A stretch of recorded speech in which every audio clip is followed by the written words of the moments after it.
اعوذ باللہ من الشیطان الرجیم بسم اللہ الرحمن الرحیم۔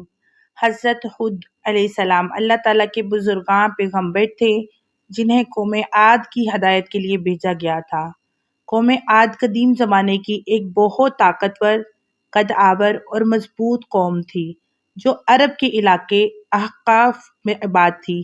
اللہ تعالیٰ نے انہیں بے شمار نعمتوں سے نوازا تھا، اونچے اونچے محلات، سرسبز باغات اور طاقتور جسم، مگر ان سب کے باوجود وہ سرکشی اور تکبر میں مبتلا ہو گئی۔ انہوں نے اللہ کی عبادت چھوڑ کر بتوں کی پوجا شروع کر دی اور اپنے آپ کو سب سے بڑا سمجھنے لگے۔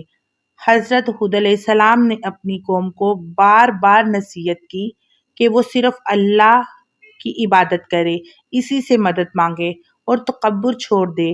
انہوں نے کہا، اے میری قوم، اللہ کی عبادت کرو، اس کے سوا تمہارا کوئی معبود نہیں۔ لیکن قوم عاد نے ان کی بات ماننے کی بجائے ان کا مذاق اڑایا۔ وہ کہتے تھے کہ تم ہمیں ہمارے معبودوں سے ہٹانا چاہتے ہو، اگر تم سچے ہو تو ہم پر عذاب لے آؤ۔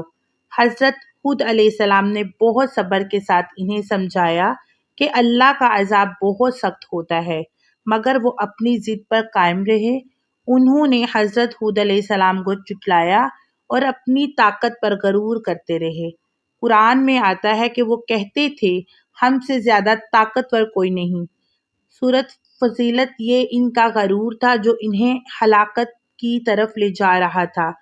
آخر کار جب انہوں نے ہر حد پار کر دی تو اللہ تعالیٰ نے ان پر عذاب نازل کیا۔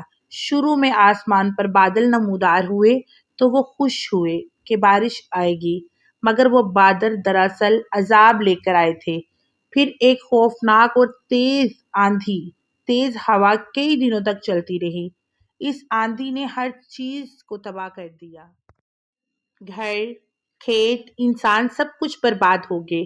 قرآن کے مطابق یہ ہوا اتنی شدید تھی کہ لوگوں کو اٹھا کر زمین پر پٹک دیتی تھی اور وہ کھجور کے کھوکھلے تنوں کی طرح گرے پڑے تھے۔ یہ عذاب مسلسل 7 راتیں اور 8 دن تک جاری رہا، یہاں تک کہ پوری قوم تباہ ہوگی۔ صرف حضرت ہود اور ان پر ایمان لانے والے لوگ اللہ کی رحمت سے بچ گئے۔